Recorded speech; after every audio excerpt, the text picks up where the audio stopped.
লক্ষ্মীবারে চৈতন্যভূমে মমতা বন্দ্যোপাধ্যায়, সেখান থেকে তার গলায় যেমন উঠে এলো বিজেপি সরকারের বিরুদ্ধে লাগাতার আক্রমণ, তেমনি কোথায় যেন শোনা গেল আশঙ্কার কথা। লোকসভা নির্বাচনের আগে 5 দিনে 7টি জেলায় ঝটিকা সফর করেছেন মুখ্যমন্ত্রী। সেখান তার বক্তব্যে প্রায় প্রতিদিনই উঠে আসছে কেন্দ্রীয় এজেন্সির বিরুদ্ধে শানিত আক্রমণ। বৃহস্পতিবারও তিনি তাই করলেন। বুধবার ইডির হাতে গ্রেপ্তার হয়েছেন ঝাড়খণ্ডের প্রাক্তন মুখ্যমন্ত্রী অর্থাৎ ইন্ডিয়া জোটের শরিক হেমন্ত সোরেন। এরপরই বৃহস্পতিবার তাৎপর্যপূর্ণ মন্তব্য করলেন মমতা। ভারতবর্ষে সবাইকে ভয় দেখিয়ে জেলে পুরে দিলেও আমাকেও যদি জেলে পড়ে আমি জেল থেকে ফুটো হয়ে বেরিয়ে আসব। শুধু তাই নয়, মমতা আরও বলেন, আমাদের সবাই চোর আর আপনারা সাধু, খালি কলসি বড্ড বাজে।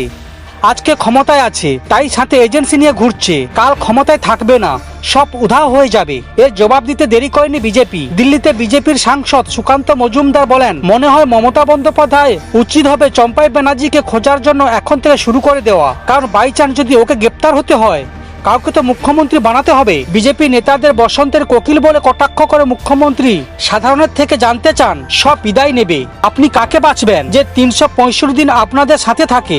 না কাকে বাঁচবেন নির্বাচনের আগে আসবে বসন্তের কোকিলের মতো কুহু কুহু করে ডাকবে আবার পালিয়ে যাবে? আপনি তাকে চান যে আপনার পাশে 365 দিন থাকবে, সেই সঙ্গে তার বার্তা দিল্লি জয় আমরাই করব, বাংলা পথ দেখাবে, বাংলায় আমরা একাই লড়বো।